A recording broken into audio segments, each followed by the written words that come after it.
రుద్ర విషయంలో దినేష్ని ఇన్వాల్వ్ చేయకూడదని డిసైడ్ అయిన అర్జున్ తన ఫ్రెండ్కు కాల్ చేసి, బ్రో, నీకు తెలిసిన కాంట్రాక్ట్ కిల్లర్ ఎవడైనా ఉన్నాడా అని అడిగాడు అర్జున్. ఇప్పుడెవరికి మూడిందిరా, ఎవరు నిన్ను గెలుక్కున్నాడు అని నవ్వుతూ అడిగాడు అవతలి వ్యక్తి. అదంతా నీకెందుకు కానీ ముందు నీ దగ్గర కాంట్రాక్ట్ కిల్లర్ నెంబర్ ఉంటే ఇవ్వు అని సీరియస్గా అడిగాడు అర్జున్. సరే, నాకు కొంచెం టైం ఇవ్వు చెప్తాలే అని చెప్పి అవతలి వ్యక్తి కాల్ కట్ చేశాడు. ఎలాగైనా సరే రుద్రను చంపాలనే కోరికతో రగిలిపోతున్న అర్జున్కి ఏం చేయాలో అర్థం కావడం లేదు. మనసులో ఎన్నెన్నో ప్లాన్స్ వేసుకుంటూ ఉన్నాడు. అంతలో అతను ఇంతకుముందు కాల్ చేసిన ఫ్రెండ్ రిటర్న్ కాల్ చేశాడు. నువ్వు అడిగావని నాకు తెలిసిన వాళ్ళని కాంటాక్ట్ అయ్యాను. ఎలాంటి ఇష్యూ లేకుండా చుప్చాప్గా చంపేసేవాడు ఈ సిటీలో ఒక్కడే ఉన్నాడు. వాడే బాబ్జీ అని చెప్పాడు అవతలి వ్యక్తి. బాబ్జీ పేరు వినగానే అర్జున్ నీరుగారిపోయాడు. రే, ఆ బాబ్జీగాడు వేస్ట్ ఫెలో. వాడు పేరుకే దాదా, మర్డర్ కాదు కదా, కనీసం కాళ్ళు చేతులు కూడా విరగొట్టలేదు. వాడు కాకుండా ఇంకెవడైనా ఉంటే చెప్పు అని సీరియస్గా అన్నాడు అర్జున్. నాకు తెలిసిన వాళ్ళు ఇంకెవరూ లేర్రా అని అవతల వ్యక్తి చెప్పగానే కోపంగా కాల్ కట్ చేసిన అర్జున్ ఆ తర్వాత దాదాపు ఒక 5-6 మాట్లాడాడు. వాళ్ళు కూడా బాబ్జీ గురించే చెబుతున్నారు, కానీ మరొక కిల్లర్ పేరు తీయకపోవడంతో అర్జున్కి ఒళ్ళు మండిపోయింది. దాంతో చిరాగ్గా అగ్రజా కంపెనీలో నుండి బయటకొచ్చి కార్లో కూర్చున్నాడు. తన ఫ్రస్ట్రేషన్ మొత్తం స్టీరింగ్ మీద చూపిస్తూ స్టీరింగ్ వీల్ మీద బలంగా కొట్టాడు. రే రుద్ర, నిన్ను వదిలిపెట్టన్రా. నరకంలో నీకు సీట్ ఫిక్స్ అయింది. నిన్ను అక్కడికి పంపించడమే బ్యాలెన్స్. నిన్ను చంపడానికి సిటీలో ఉన్న కిల్లర్స్ కాకుంటే పక్క రాష్ట్రం నుండైనా పట్టుకొస్తా అని పళ్ళు బిగించాడు. అంతలో ఏదో గుర్తుకు రాగానే ఒక్కసారిగా అతని మొహం వెలిగిపోయింది. ఖతర్నాక్ కార్తీక్ గురించి ఎట్లా మర్చిపోయా? కాలేజీలో అందరూ వాణ్ణి చూస్తే ప్యాంటు తడిపేసుకునేవాళ్ళు కదా అని మనసులో అనుకున్నాడు.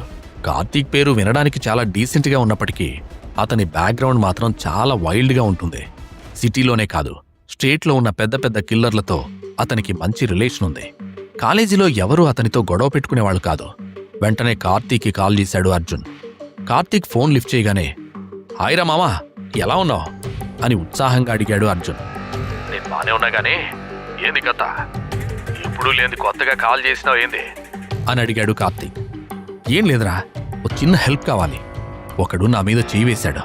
వాడి కాలు చెయ్యి విరగ్గొట్టడం కాదు, ఏకంగా నా కొడుకు శాల్తీ లేపేయాలి. ఎంత ఖర్చైనా పర్వాలేదు. నీకు తెలిసిన మనిషి ఎవడైనా ఉంటే చెప్పు అని సీరియస్గా చెప్పాడు అర్జున్. సరే, నువ్వేం పరేషన్ కాకు, నాకు కొంచెం టైం ఇవ్వు, డీటెయిల్స్ పంపిస్తా అని చెప్పాడు కార్తీక్. Thanks bro. ఒకవేళ ఆ లూజర్ గాడి పని ఫినిష్ అయితే నీకు మంచి దావత్ ఇస్తా అని నవ్వుతూ అన్నాడు అర్జున్. సరే సరే, నేను మళ్ళా కాల్ చేస్తా అని చెప్పి ఫోన్ పెట్టేశాడు కార్తీక్. ఒక అరగంట తర్వాత అర్జున్కి అతని నుండి ఒక మెసేజ్ వచ్చింది. వెంటనే ఆ మెసేజ్ ఓపెన్ చేసి చూడగా ఎవరిదో కాంటాక్ట్ నెంబర్ ఉంది. దాని కిందే అతని పేరు కూడా ఉంది. డ్రాగనా? ఇదేం పేరు అని అనుకుంటుండగా అంతలో కార్తీక్ నుండి కాల్ వచ్చింది. రే మావా, నీకు డ్రాగన్ నెంబర్ పంపించాను. వాడిది మన స్టేట్ కాదు. వాడి అసలు పేరేంటో ఎవరికీ తెలీదు, కానీ వాడొక బీస్ట్. మనుషుల రక్తం తాగి దాహం తీర్చుకుంటాడు. ఇప్పటికీ ఎన్ని మర్డర్లు చేశాడో లెక్క పెట్టడానికి క్యాలిక్యులేటర్ సరిపోదు. నాకున్న కాంటాక్ట్స్ అన్నిట్లోకెల్లా వీడే బెస్ట్ అని మాటలతోనే అర్జున్ కడుపు నింపేశాడు కార్తీక్.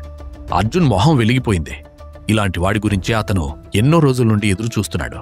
కార్తీక్తో మాట్లాడి ఫోన్ పెట్టేసిన వెంటనే డ్రాగన్కి కాల్ చేశాడు అర్జున్. మీరు డయల్ చేసిన నంబర్ ప్రస్తుతం స్విచ్ ఆఫ్లో ఉంది. దయచేసి కాసేపు ఆగి తిరిగి ప్రయత్నించండి అని వినిపించగానే అర్జున్ మూడంతా పాడైంది. కార్తీక్ గాడేమో డ్రాగన్ గురించి టాప్ లెవెల్లో బిల్డప్ ఇచ్చాడు. వీడు ఫోన్ ఆఫ్ చేసుకుని ఎక్కడ చచ్చాడు? ఇలాంటి సన్నాసులందరూ నాకే దొరుకుతారా? కార్తీక్ ఒకవేళ రాంగ్ నెంబర్ ఇచ్చాడా ఏంటి అని అనుకుంటూ చిరాకు పడ్డాడు అర్జున్. ఆ తర్వాత తన ఫోన్ చెక్ చేసుకోగా దినేష్ నుండి చాలా మిస్డ్ కాల్స్ ఉన్నాయి. ఆలస్యం చేయకుండా వెంటనే దినేష్ క్యాబిన్ వైపు పరుగులు తీశాడు అర్జున్. 15వ ఫ్లోర్లో ఉన్న దినేష్ క్యాబిన్కి చేరుకోవడానికి అతనికి 15 నిమిషాలు పట్టింది. అప్పటికే దినేష్ అటూ ఇటూ తిరుగుతున్నాడు. అర్జున్ని చూసిన వెంటనే, రేయ్, ఎక్కడికి వెళ్ళిపోయావు? నీకొక ఇంపార్టెంట్ వ్యక్తిని పరిచయం చేయాలి. కానీ గుర్తుపెట్టుకో, ఆయన చాలా పెద్ద మనిషి. ఆయన్ని నువ్వు ఇంప్రెస్ చేయడానికి ట్రై చేయి. ఆయన గనక ఇంప్రెస్ అయితే నీ లైఫ్ సెట్ అవుతుంది అని చెప్పాడు దినేష్. అంత గొప్ప మనిషి మన సర్కిల్లో ఎవరున్నారు బాబాయ్? ఆయన పేరేంటి అని ఆసక్తిగా అడిగాడు అర్జున్. ఆయన పేరు నేను ఇప్పుడే చెప్పలేను, ఎందుకంటే తన ఐడెంటిటీ రివీల్ చేయకూడదని ఆయన నాకు స్ట్రిక్ట్గా చెప్పారు. సరైన టైం చూసుకుని నేను తనకు ఇంట్రడ్యూస్ చేస్తాను అని చెప్పాడు దినేష్. నిజానికి అర్జున్ని అతని పేరెంట్స్తో సహా అందరూ కూడా ఒక పనికిమాలిన దద్దమ్మగానే చూస్తూ ఉంటారు. ఇటు చదువు సరిగా లేదు, అటు సంపాదన కూడా లేదు. పైగా ఎప్పుడూ గొడవలు కొట్లాటల్లోనే టైం వేస్ట్ చేస్తూ ఉంటాడు. అందుకనే తన అన్నయ్య కొడుకు అర్జున్ని ఎలాగైనా దారిలోకి తీసుకురావాలనుకున్నాడు దినేష్. అర్జున్కి కూడా తనను తాను ప్రూవ్ చేసుకోవడానికి ఇదే మంచి అవకాశం. ఎలాగైనా సరే దినేష్ చెబుతున్న ఆ పెద్ద మనిషిని కలుసుకుని తన లైఫ్ సెట్ చేసుకోవాలని అతనికి ఎంతో ఆతృతగా ఉంది. మరోవైపు నందిని కుతకుతలాడిపోతోంది. ఇంట్లోకి అడుగు పెట్టగానే, నిన్ను వదిలిపెట్టనే రాకాసి. చిన్నప్పటి నుండి నన్ను మించిపోవాలనే ట్రై చేశావు. స్కూల్లో నాకంటే ఎక్కువ మార్కులు తెచ్చుకుని టీచర్స్ అందర్నీ బుట్టలో వేసుకున్నావు. అబ్బాయిలు కూడా నీ చుట్టే తిరిగేవాళ్ళు. ఇప్పుడు నా మొగుణ్ణి కూడా నీ వెంట తిప్పుకుంటున్నావు. అది సరిపోదంటూ నా జాబ్ కూడా లాగేసుకున్నావు. నిన్ను చంపేస్తాను అని గట్టిగా అరుస్తూ డ్రాయింగ్ రూంలో ఉన్న సామాన్లన్నింటినీ నేలకు విసిరి కొడుతోంది. కోపంలో తనేం చేస్తుందో కూడా ఆమెకు అర్థం కాలేదు. అంతలో ఆ చప్పుడుకు అక్కడికి రాజేశ్వరి పరుగున వచ్చింది. ఏమైందే? అయ్యయ్యో, బంగారం లాంటి సామాన్లన్నీ ఎందుకు పాడు చేస్తున్నావు? ఏమైందో చెప్పవే తల్లి అని కంగారుగా అడిగింది. ఆ దరిద్రం నన్ను వదలట్లేదు మమ్మీ. నేను ఎక్కడికి వెళ్తే అక్కడికొస్తోంది. అది పెట్టే టార్చర్కి నాకు పిచ్చెక్కిపోతోంది మమ్మీ. అదే ఆ మేఘనను ఏదో ఒకటి చెయ్యి. నేను కావాలనుకున్న ప్రాజెక్ట్ మేనేజర్ జాబ్ అది కొట్టేసింది. దాన్ని నాశనం చేయాలి. అది బతకూడదు. నా కళ్ల ముందు అది సంతోషంగా ఉండకూడదు అని పిచ్చి పట్టినట్టు గొంతు చించుకుంది నందిని. ఆ మాటలు విని రాజేశ్వరి కూడా షాక్ అవుతూ, ఏంటి? అదో చదువురాని మొద్దు, దానికి మేనేజర్ జాబా? నువ్వు దినేష్తో మాట్లాడలేదా అని ఆశ్చర్యపోతూ అడిగింది. అబ్బా, నాకసలు దినేష్ మీట్ అయ్యే ఛాన్సే రాలేదు మమ్మీ. ఇంటర్వ్యూ ప్యానెల్లో ప్రకాష్ అనే ముసలోడు నన్ను రిజెక్ట్ చేశాడు. యదవ సచ్చినోడా అని కోపంగా చెప్పింది నందిని. ఆమె ఒకవైపు ఏడుస్తూనే మరోవైపు ప్రతీకారంతో రగిలిపోతూ ఉంది. డోంట్ వరీ బేబీ, నేనున్నాను కదా, నేను చూసుకుంటాను. ఆ దరిద్రగొట్టు మేఘన అక్కడ ఎలా హ్యాపీగా ఉంటుందో నేను చూస్తాను అని నందినిని కౌగిలించుకుంటూ ధైర్యం చెప్పింది రాజేశ్వరి. ఆ తర్వాత ఆమె ఎవరికో మెసేజ్ చేసింది. మరోవైపు మేఘనకు జాబ్ వచ్చిందని రుద్ర చాలా హ్యాపీగా ఉన్నాడు. ఆమె తన టాలెంట్ ప్రూవ్ చేసుకుంది. ఆ సందర్భాన్ని సెలబ్రేట్ చేసుకోవడానికి అన్నీ ప్లాన్ చేసుకున్నాడు. ఆఫీసులో నుండి బయటకొచ్చిన మేఘన నవ్వుతూ రుద్ర దగ్గరకు వెళ్లి జాబ్ వచ్చిన విషయం చెప్పి, న్యూ మార్కెట్లో కొత్త రెస్టారెంట్ ఏదో పెట్టారంట, అక్కడికి వెళ్దాం రుద్ర, నాకు బాగా ఆకలిస్తోంది, ఇదే నా ట్రీట్ అని సంతోషంగా చెప్పింది. న్యూ మార్కెట్ కాదు, మనం జూబ్లీ హిల్స్ వెళ్దాం, అక్కడ గ్రాండ్ రెస్టారెంట్లో లంచ్ చేద్దాం, దా తొందరగా క్యాబ్ ఎక్కు అని ఆమెతో చెప్పాడు రుద్ర. అమ్మో, జూబ్లీ హిల్సా? అక్కడ రేట్లు పేలిపోతాయి, అక్కడికొద్దులే, ఏదైనా నార్మల్ ప్లేస్కు వెళ్దాం ప్లీజ్ అని రిక్వెస్ట్ చేసింది మేఘన. నేను ఆల్రెడీ బుకింగ్ చేసేశాను, నువ్వు టెన్షన్ పెట్టుకోకు, ఈసారికి నా మాట విను ప్లీజ్ అని ఆమెతో ప్రేమగా చెప్పాడు రుద్ర. ఇక మేఘన ఒప్పుకోక తప్పలేదు. కాని ఆమె మనసులో మాత్రం రుద్ర పట్ల ఎన్నో అనుమానాలు పెరుగుతూనే ఉన్నాయి.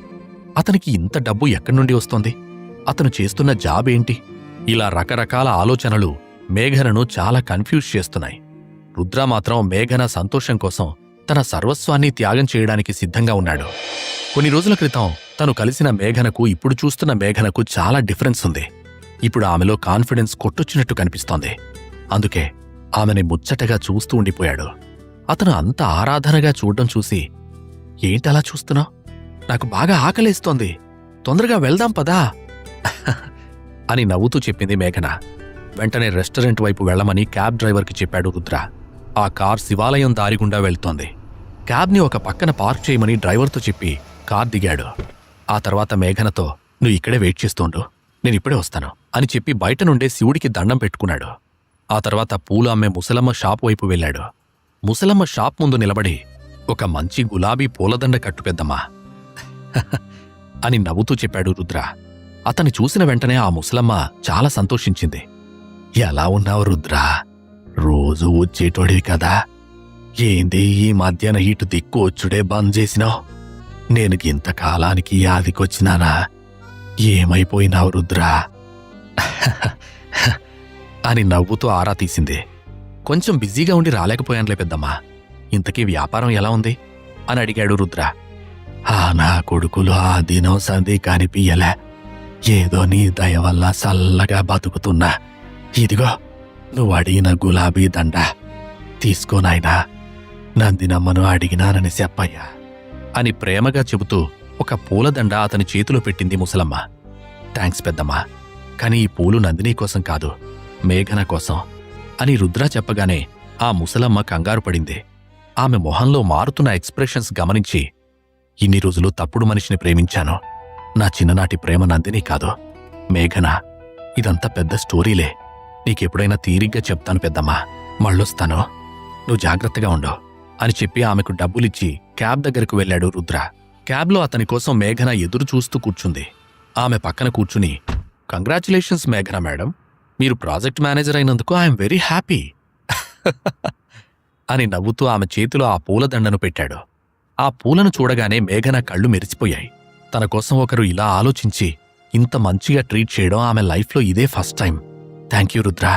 నీకు తెలుసా, నా లైఫ్లోనే ఫస్ట్ టైం నాకు ఫ్లవర్స్ ఇచ్చిన వాడివి నువ్వే. నాకిప్పుడు చాలా హ్యాపీగా ఉంది అని ఎంతో ఎమోషనల్ అవుతూ చెప్పింది మేఘన. ఆమె సిచ్యువేషన్ని రుద్ర అర్థం చేసుకున్నాడు. అందుకనే మేఘనను ప్రేమగా చూస్తూ ఉండిపోయాడు, కాని ఏమీ చెప్పలేదు. ఆ తర్వాత డ్రైవర్తో రెస్టారెంట్కి వెళ్లమని చెప్పాడు. 10 నిమిషాల్లోనే వాళ్ళిద్దరూ రెస్టారెంట్కి చేరుకున్నారు. రూమ్ నంబర్ 27 వాళ్ల కోసం ప్రత్యేకంగా బుక్ చేయబడింది. వాళ్ళిద్దరూ అక్కడికి వెళ్లి కూర్చోగానే వెయిటర్ మెనూ తెచ్చాడు. కమాన్ మేఘన, ఏదో ఒకటి తొందరగా ఆర్డర్ చేయి, ఆకలి దంచేస్తోంది అని కడుపు పట్టుకుంటూ చెప్పాడు రుద్ర. ఒకప్పుడు ఎంతోమంది టెర్రరిస్టులను సైతం దడదడలాడించిన రుద్ర మేఘన ముందు మాత్రం చిన్న పిల్లాడిలా ప్రవర్తిస్తున్నాడు. రుద్ర అలా చెప్పేసరికి ఆ మెనూ చెక్ చేసింది. అక్కడున్న ఐటమ్స్ రేట్స్ చూడగానే మేఘన మొహంలో రంగులు మారిపోయాయి. అయ్యయ్యో, ఇక్కడ కాఫీ కూడా 500కు తక్కువ లేదు. వద్దు రుద్రా, ఇప్పటికే చాలా ఖర్చు పెడుతున్నావు. ఇంకా ఖర్చు చేయడం నాకిష్టం లేదు. ఇంకా ఎక్కడికైనా వెళ్దాం పదా అని రిక్వెస్ట్ చేసింది. అబ్బా, ఇది నీ లైఫ్లో స్పెషల్ డే. ఈరోజు నువ్వు డబ్బుల గురించి ఆలోచించుకో. నాకు కడుపులో ఎలుకలు డిస్కో డాన్స్లేస్తున్నాయి బాబు, ముందు ఏదో ఒకటి ఆర్డర్ చేయి అని తొందర పెట్టాడు రుద్ర. కాని మేఘన మాత్రం ఇంకా ఆలోచిస్తూ ఉండడంతో ఏదైనా స్పెషల్ డిష్ తీసుకురమని సర్వర్కి చెప్పాడు. అతను ఆర్డర్ ఇచ్చాడు, కాని మేఘన మాత్రం రేట్స్ గురించి కంగారు పడుతూనే ఉంది. అంతలో రుద్ర ఫోన్ కంటిన్యూస్గా మోగుతూనే ఉంది. అతని ఫోన్కి మెసేజ్ల వరద మొదలైంది. ఎవరు నీకు పదే పదే మెసేజ్ చేస్తున్నారు, అదేంటో చూడు అని మేఘన చెప్పడంతో ఫోన్ చూశాడు రుద్ర. రాజేశ్వరి మెసేజ్ చేస్తూ ఉందని గమనించి ఆ మెసేజ్లను ఇగ్నోర్ చేశాడు. కాని ఆమె పదే పదే అర్జెంటుగా నాకు కాల్ చేయి అని మెసేజ్ పెడుతూ ఉండడంతో రుద్రకు ఒళ్ళు మండింది. నేనిప్పుడే వస్తాను, నీకు ఆకలిస్తోందన్నావు కదా, నాకోసం వెయిట్ చేయకుండా తింటూ ఉండు అని మేఘనతో చెప్పి హోటల్ బయటకు నడిచాడు. ఆ తర్వాత వెంటనే రాజేశ్వరికి కాల్ చేసి, మళ్ళీ ఏ గేమ్ స్టార్ట్ చేశావు, ఎందుకు రిపీటెడ్గా కాల్ చేయమని మెసేజ్ పంపిస్తున్నావు అని సీరియస్గా అడిగాడు. ఆ రోజు రాజేశ్వరి ఒక మాస్టర్ ప్లాన్ వేసింది. అందుకే రుద్రని కలుసుకోవాలని అనుకుంది. రాజేశ్వరి మాస్టర్ ప్లాన్ ఏంటి? ఆమె ప్లాన్ వల్ల మేఘనకి ఇబ్బందులు తప్పవా? అర్జున్ని దినేష్ ఎవరికి పరిచయం చేయాలని పిలిచాడో?